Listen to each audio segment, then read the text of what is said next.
मेरे प्रिय शिष्यों, आप सभी का स्वागत है एक्सपी क्लासेस में। आज हम आपके लिए लेकर आए हैं कक्षा 12 के हिंदी काव्य के अंतर्गत परिवर्तन नामक कविता, जो सुमित्रा नंदन पंत के पल्लव नामक कविता संग्रह से अवतरित है। इसमें पंत जी ने परिवर्तन की महिमा का वर्णन किया है। इसमें उन्होंने बताया है कि इस सृष्टि में कुछ भी स्थिर नहीं है, सब कुछ अस्थायी है और प्रत्येक वो चीज जो आज सौंदर्य और पूर्णता से भरी हुई है, वह भी परिवर्तन के अधीन है। अर्थात प्रत्येक चीज एक समय के हाथों पड़कर नष्ट हो जाती है। तो देखते हैं कवि ने किस प्रकार से अपनी पदों के माध्यम से परिवर्तन का महिमा मंडन किया है और बताया है कि यह संसार नासवान और क्षणभंगुर है और किस प्रकार प्रत्येक चीज कालकलवित हो जाती है। देखते हैं सीधा कविता से। आज कहाँ वह पूर्ण पुरातन, वह सुवर्ण का काल। कि कवि कहते हैं कि आज वह पूर्ण पुरातन अर्थात प्राचीन समय का वो पूर्ण काल यानी पूर्ण पुरातन यानी प्राचीन वो समय जो पूर्ण था अपने आप में, वह जो स्वर्ण युग था वो कहाँ गया। कवि प्रश्न पूछते हैं। भूतियों का दिगंत छवि जाल। भूतियों अर्थात वैभव और ऐश्वर्य का वो दिगंत जो दसों दिशाओं में व्यापक था, सर्व जगह था, वो छवि जाल अर्थात वो सौंदर्य समूह वो कहाँ गया। ज्योति चुम्बित जगती का भाल। कि ज्योति चुम्बित अर्थात जो ऊर्जा से, जो प्रकाश से जगमगाता हुआ जो मस्तिष्क था हमारे देश का, वो कहाँ गया। कि जो सर्वत्र चारों ओर ज्ञान का आलोक फैला था, भारत का मस्तिष्क जो ज्ञान की ज्योति से जगमगाता रहता है, वो कहाँ है। राशि राशि विकसित वसुधा का वह यौवन विस्तार। कि राशि राशि अर्थात ढेरों, विकसित वसुधा का वह यौवन विस्तार। की जो धरती थी वो विकसित थी और उसमें संपूर्ण यौवन खिला हुआ था। तो वो जगह जगह राशि राशि अर्थात जगह जगह प्रत्येक स्थान पर वो वो स्वर्णिम काल, वो वैभव था, वो सब कहाँ गया। कभी कहते हैं कहाँ आज कहाँ वह पूर्ण पुरातन, वह सुवर्ण का काल। कि वह पूर्ण पुरातन अर्थात प्राचीन वो स्वर्ण युग कहाँ है। भूतियों का दिगंत छवि जाल। भूतियों अर्थात वैभव और ऐश्वर्य का दिगंत, दसों दिशाओं में जहाँ छवि जाल अर्थात सौंदर्य फैला हुआ था, वो कहाँ है। और ज्योति चुंबित जगती का फाल अर्थात प्रकाश से चमकता हुआ वो जगती संसार का वो मस्तिष्क, भाल अर्थात माथा, मस्तिष्क कहाँ है। अर्थात भारत का जो मस्तक था वो ज्ञान की ज्योति से जगमगा रहा था, वो कहाँ है। राशि राशि विकसित वसुधा का वह यौवन विस्तार। की धरती का वह प्रत्येक जगह पर वह विस्तार कहाँ है जो यौवन से परिपूर्ण था, अर्थात प्रकृति अपने संपूर्ण पौष्टिकता में थी, वो कहाँ है। स्वर्ग की सुषमा जब साभार धरा पर करती थी अविचार। की स्वर्ग की सुषमा अर्थात स्वर्ग का सौंदर्य जब साभार अर्थात अपने पूर्ण पूर्णता से धरती पर जो अविचार करती थी अर्थात क्रीड़ा करती थी, खेलती थी, विचरण करती थी, वो स्वर्ग की सुषमा, वो सौंदर्य जो धरती पर पहले था, वो कहाँ है।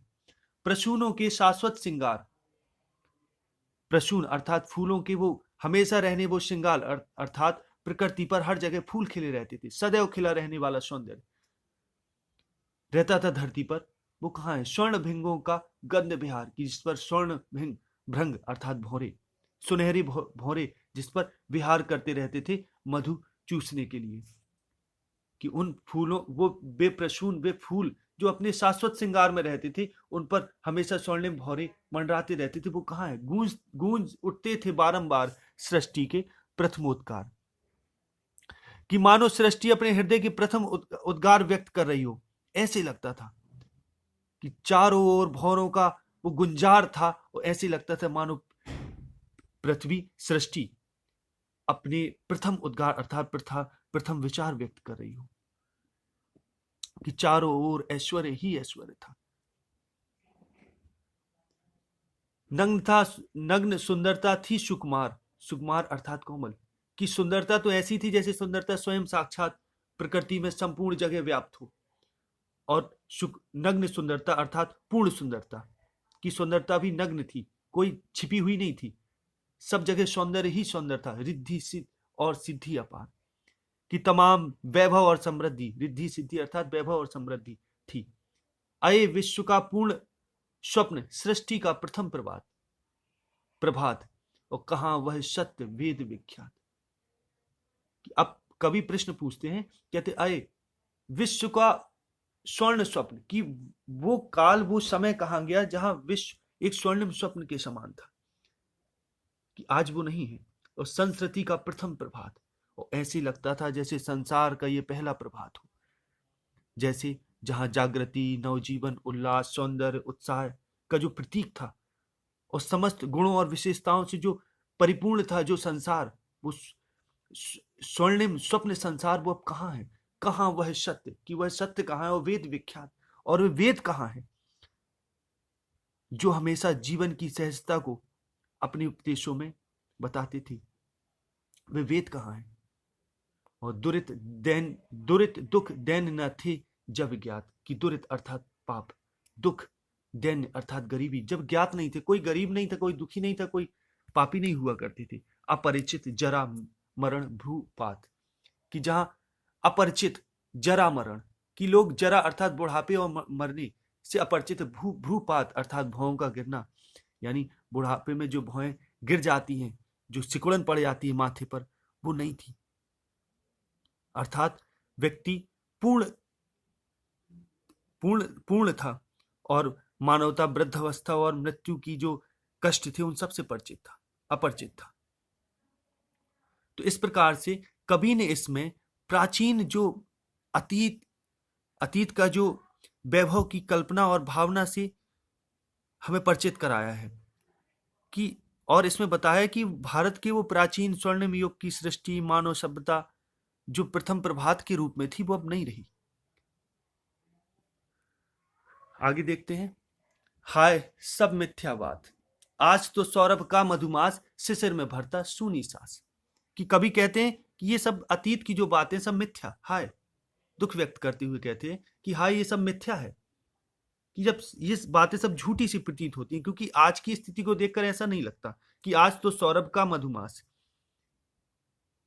कि ऐसा लगता है कि जैसे सुगंध से भरा हुआ जो मधुमास है, आज वो जब शिशिर आता है तो वही सूनी सांस भरने लगता है, अर्थात वही निर्जनता की सूनी सांस भरने लगता है, और जीवन सूना और दुखी हो जाता है। वही मधु ऋतु की गुंजित डाल झुकी थी जो यौवन के भार, कि वो मधु में अर्थात वसंत में जब डाल, कोई जो वसंत ऋतु में जो शाखाएं होती वृक्षों की, वो गुंजित डाल अर्थात भौरों के समूह से जो गुंजायमान रहती हैं, वो अपने यौवन के भार से झुकी होती है, जिसमें यानी फूल और फल लदे होते हैं, तो भार के कारण झुकी होती है। अकिंचनता में निज तत्काल, सिरय उठती है जीवन है भार। और एक समय जब परिवर्तन होता है तो वही चीजें हमारे वही डाल अकिंचिंता अर्थात निर्धन होकर सिरय उठती है और कहती है कि अब तो ये जीवन भार स्वरूप हो गया है। आज पावस नद के उद्गार, काल की बनती चिन्ह कराल, कि आज पावस नद अर्थात वर्षा ऋतु की जो नदी होती है, जो संपूर्ण अपने वेग में और इतना तीव्र होती है कि सब कुछ बहा कर ले जाए, ऐसी होती है। और काल की बनती चिन्ह कराल, कि वही जब समय काल चक्र उस पर टूटता है, यानी वर्षा ऋतु जब समाप्त होती है, तो उसी के तल में रेत, झाड़ झाकड़ आदि प्रलय के चिन्ह मात्र शेष रह जाते हैं, अर्थात वो जब सूख जाती है तो ऐसे लगता है जैसे प्रलय आ गई हो। प्रात सोने का संसार, जला देती संध्या की ज्वाल, कि एक समय वो प्रातःकालीन जो स्वर्णिम संसार प्रतीत होता है सूर्य की रोशनी में, जब वहीं संध्या होती है तो संध्या की वो लाल किरणें, वो ज्वाला, जो लाल रोशनी उसे जलाकर भस्म कर देती है। यानी सुबह भी परिवर्तन के अधीन है, यानी भोर भी, जो भोर का स्वर्णिम संसार है, वो भी सांझ की ज्वाला उसको जला देती है, अर्थात सांझ होने पर वही रात्रि हो जाती है, और वो भी संध्या भी, उस जो सुबह का जो प्रभात होता है वो भी संध्या में परिवर्तित हो जाता है, रात हो जाती है, वो भी समाप्त हो जाता है। तो ये सब परिवर्तन के अधीन है। अखिल यौवन के रंग उभार, हड्डियों के हिलते कंकाल, और कचों के चिकने काले व्याल, केचुली कांच सिवार, गूंजते हैं सबके दिन चार, सभी फिर हाहाकार। कि अखिल यौवन, कि आज तो मान लो संपूर्ण, अखिल अर्थात संपूर्ण यौवन के रंग उभार, कि जीवन जो नर नारियों का जो शरीर है वो संपूर्ण यौवन से भरा हुआ है। आज उसमें संपूर्ण रंग और उभार है। उभार अर्थात आकर्षण के कारण अत्यंत आकर्षित, यानी उभार और संपूर्ण आकर्षण यौवन के कारण जो आज आकर्षक प्रतीत होता है, मनोरम दिखाई पड़ता है, वो वृद्ध अवस्था आ जाने पर हड्डियों के हिलते कंकाल की हड्डियां ही शेष बचती हैं, जो हिलते हुए कंकाल की भांति प्रतीत होती, और कच्चों के चिकने काले व्याल, और आज जो बाल बड़े कच अर्थात बाल जो चिकने और काले सर्प की तरह जो काले बाल होते हैं, वे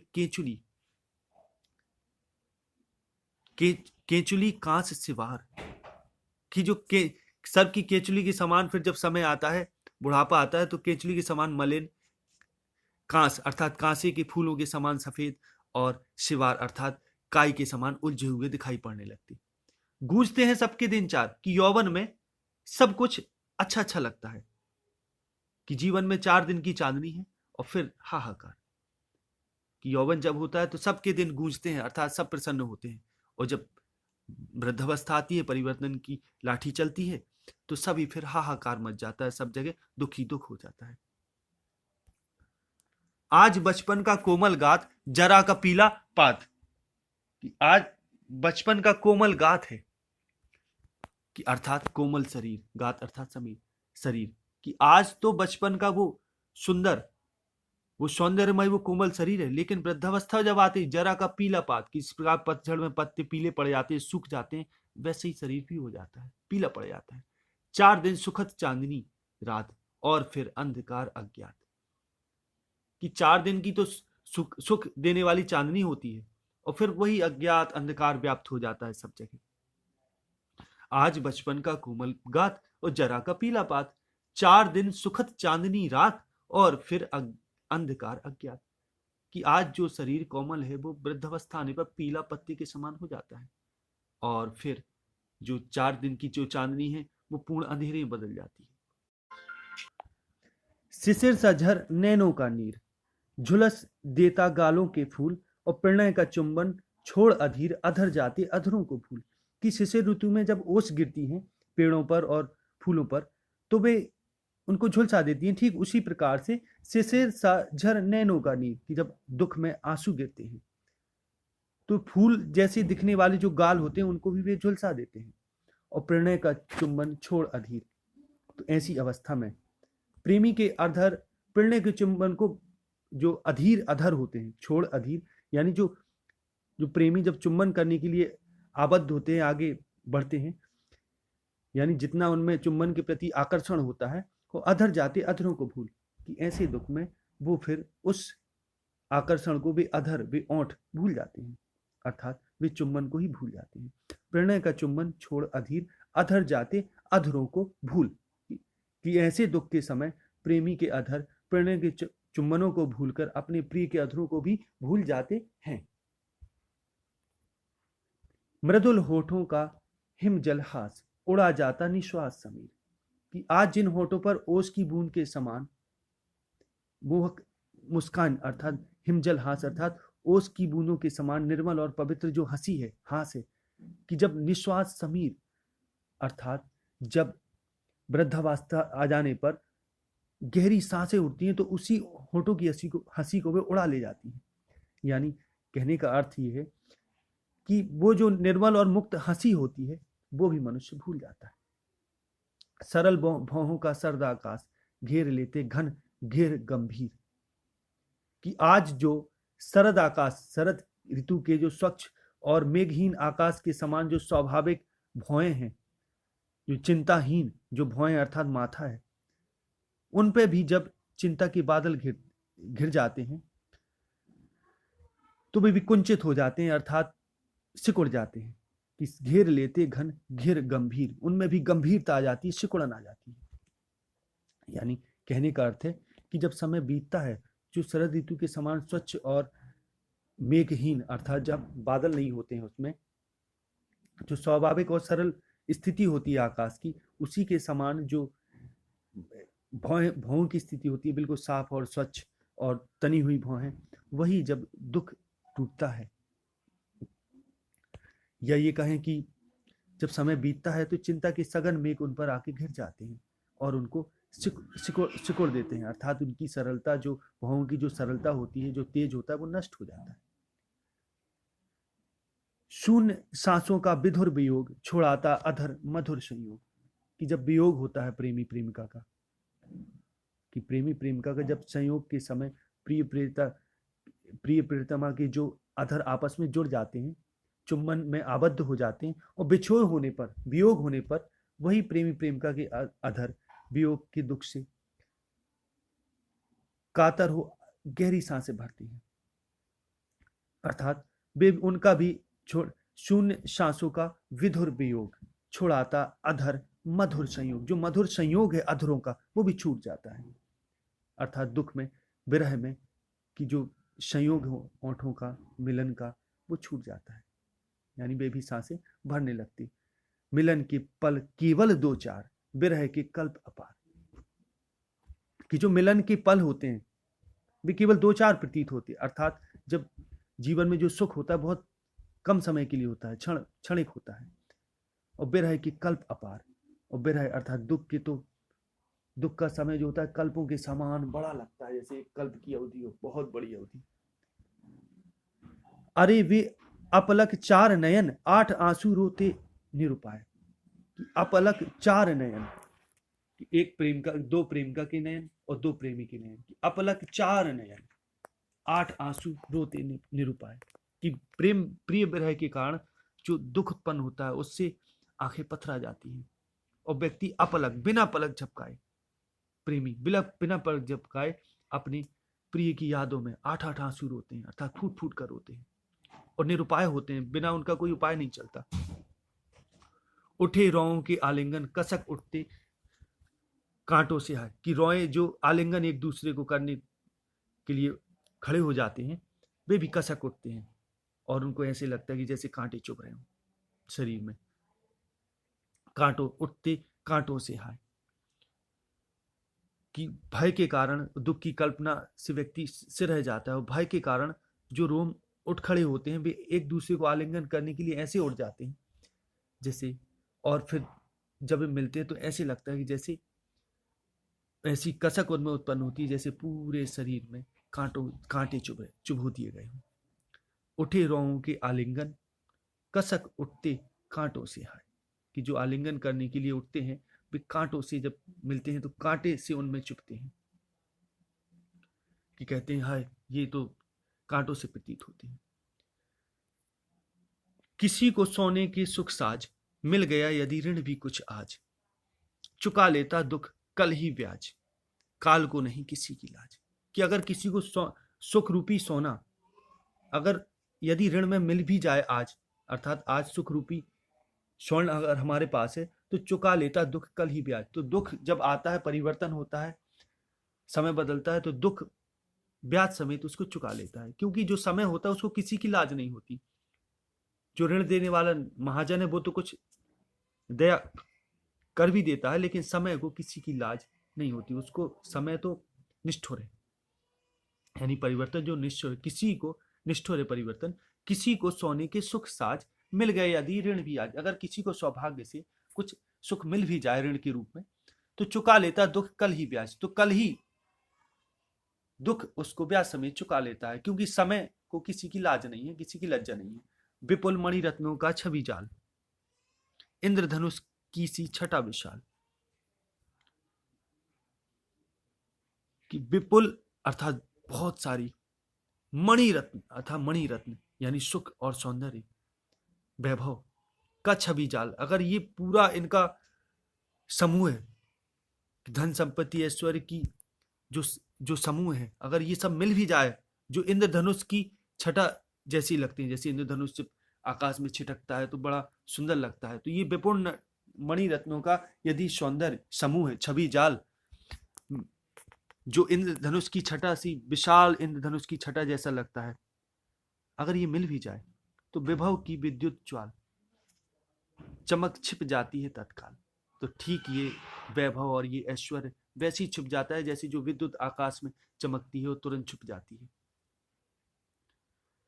इसी प्रकार ये समस्त धन संपत्ति, ऐश्वर्य की आभा, बिजली की ज्वाला की चमक के समान क्षण एक है, अर्थात क्षण भर के लिए चमक कर तुरंत जाने कहां चली जाती है। मोतियों जड़ी ओस की डार, हिला जाता चुपचाप बयार, कि जो डाली पर जो ओस रूपी जो मोती डले होते हैं, पड़े होते हैं, चमक रहे होते हैं, कि जब बयार आती है, हवा आती है, तो चुपचाप उनको हिला के चली जाती। यानी ये भी स्थायी नहीं है, प्रत्येक चीज अस्थायी है, क्षणभंगुर है। खोलता इधर न जन्म लोचन और मूंती उधर मृत्यु क्षण क्षण, कि इधर तो आज जन्म रूपी नेत्र खुले, अर्थात जब व्यक्ति का जन्म होता है तो वो नेत्र खुलते हैं, यानी जो नेत्रों का खुलना है वो जन्म लेना है। और मूंती उधर मृत्यु क्षण क्षण, कि क्षण क्षण प्रति क्षण मृत्यु की ओर जा रहे हैं। कि संसार इस प्रकार से परिवर्तनशील है कि कहीं कोई जन्म लेकर अपनी आंखें खोलता है और कोई मृत्यु की चिन्ह निद्रा में सोकर सदैव के लिए अपनी आंखें मूंद लेता है। अर्थात मृत्यु क्षण क्षण प्रति क्षण हम मृत्यु की ओर बढ़ते चले जा रहे हैं। अभी उत्सव और हास उल्लास, की आज उत्सव है, हास उल्लास, बड़ी प्रसन्नता है। अभी अवसाद अश्रु उच्छ्वास, कि जब दुख का पहाड़ टूटता है तो वो अवसाद उत्पन्न करता है, दुखी हो जाते हैं हम। अश्रु उच्छ्वास, और उच्छ्वास सांस लेने पर, सांस ले आहें भर भर कर दुखी होकर गर्म श्वास छोड़ते हैं, आंसू निकलते हैं हमारे। कि आज मान लो सुख दुख है, लेकिन तुरंत ही दुख आ जाता है, काल हम पर जब प्रहार करता है दुख आ जाता है और अश्रु निकलते हैं, और व्यक्ति उच्छ्वास करता है, गहरी श्वासें छोड़ता है, गर्म श्वासें छोड़ता है। अचिरता देख जगत की आप, शून्य भरता समीर निश्वास, डालता पातों पर चुपचाप ओस के आंसू नीलाकाश। सिसक उठता समुद्र का मन, सिरह उठते उड्डगन,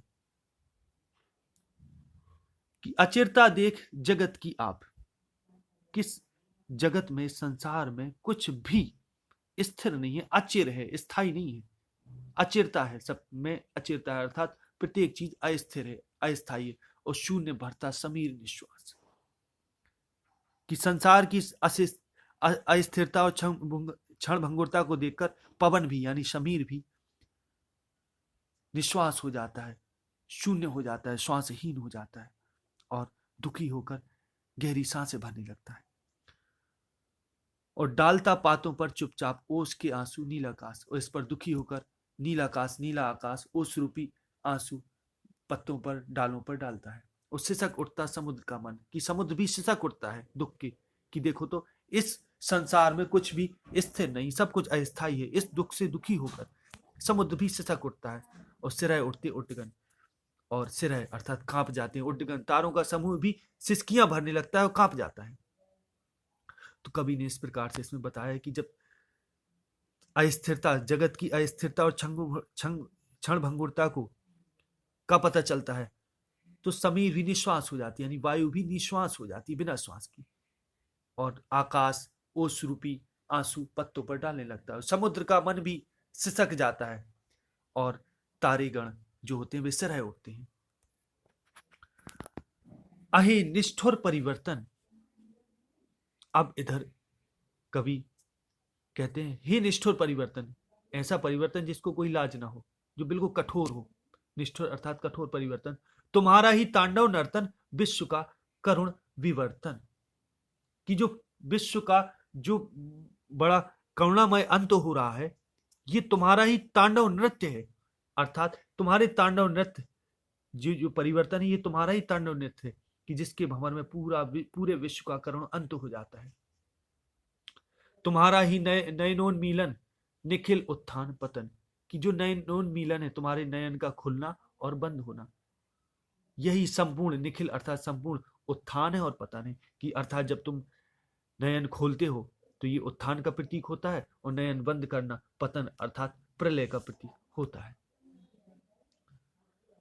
अहे वासुकी सहस्त्र फन, कि यहां कवि ने परिवर्तन की तुलना सहस्त्र फनों वाले वासुकी से की है। अहे वासुकी सहस्त्र फन, लक्ष्य अलक्षित चरण तुम्हारे, चिन्ह निरंतर छोड़ रहे हैं जग के विक्षत वक्ष स्थल पर। कि लक्ष्य लाखों अलक्षित अदृश्य चरण तुम्हारे, कि तुम्हारे लाखों अदृश्य चरण जो अपने चिन्ह छोड़ रहे हैं जग के विक्षत अर्थात घायल वक्ष स्थल पर, कि जो तुम्हारे लाखों अदृश्य जो चरण हैं वे संसार के घायल छाती पर अपने चिन्ह छोड़ रहे हैं। सत सत फेनोच्छ्वासित, फेनोच्छ्वासित का मतलब होता है फेन उगलते हुए, स्फीत अर्थात व्यापक, फूतकार अर्थात फुकार, भयंकर घुमा रहे हैं घनाकार जगती का अंबर, घुमा रहे हैं घनाकार अर्थात व्यापक जो बादल है, मेघों का जो आकार है घनाकार था, मेघ रूपी आकार, मेघों से परिपूर्ण जो ये जगती का अंबर है, संसार है, आकाश है, जगती का अंबर अर्थात आकाश। सत सत फेनोच्छ्वसित यानी तुम्हारे विष के झागों से भरी हुई और सारे विश्व को अपनी लपेट में लेने वाली जो सैकड़ों तुम्हारी फुतकारें हैं, वो इस संसार के मेघों को, इस संसार के मेघों के आकार से परिपूर्ण आकाश को निरंतर घुमा रही है।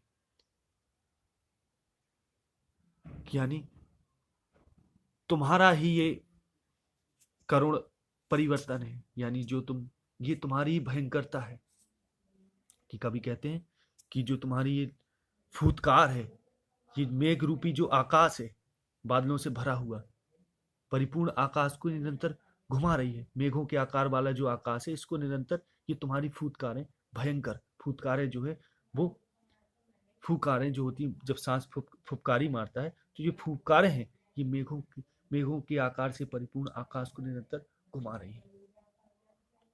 और जो तुम्हारी घुमा रही, तुम्हारा मृत्यु तुम्हारा गरल दंत, कंचुक कल्पांतर, कि जो मृत्यु है वो तुम्हारा गरल अर्थात विश्व रूपी दांत है, कंचुक कल्पांतर जो तुम्हारी केंचुली है, ये कल्प अंतर अर्थात समय के परिवर्तन का प्रतीक है, जो एक कल्प के बाद दूसरा कल्प आ जाता है, ये जो केंचुली है तुम्हारी, कंचुक अर्थात केंचुली, ये इसका प्रतीक है। और जो मृत्यु है ना, वो कुछ और नहीं, वो तुम्हारा ही विश्व रूपी गरल दंत अर्थात विश्व रूपी दांत है। और विश्व अखिल विश्व ही विमर, वो जो संपूर्ण विश्व ना, यही तुम्हारी बावी वक्र कुंडल अर्थात जो गोल कुंडली है तुम्हारी, जो कुंडली मारे तुम बैठे रहते हो, ये जो कुंडली है यही दिक्मंडल, यही दिशाओं का घेरा है। तो इस प्रकार से कवि ने सहस्त्र फन वाले वासुकी को परिवर्तन का रूप बताया है। तो इस प्रकार से ये पोयम समाप्त होती है। आशा है आपको पोयम बहुत पसंद आई होगी, तो इसको लाइक करें और कमेंट करें और इसको शेयर करें और हमारे चैनल को सब्सक्राइब करें, साथ में बेल आइकन को भी हिट करें, जिससे आगे जो भी हम वीडियो दें वो आप तक सबसे पहले पहुंचे। आप हमारे व्हाट्सएप ग्रुप में भी जुड़ सकते हैं, फेसबुक पर भी जुड़ सकते हैं हमसे, और आप हमसे ट्विटर पर भी जुड़ सकते हैं, इंस्टाग्राम में भी हमको फॉलो कर सकते हैं। इन सब की लिंक हमने डिस्क्रिप्शन में दी हुई है। आज के लिए बस इतना ही। नेक्स्ट वीडियो में आगे अगली कविता में मिलते हैं। तब तक के लिए नमस्कार, जय हिंद, जय भारत, वंदे मातरम।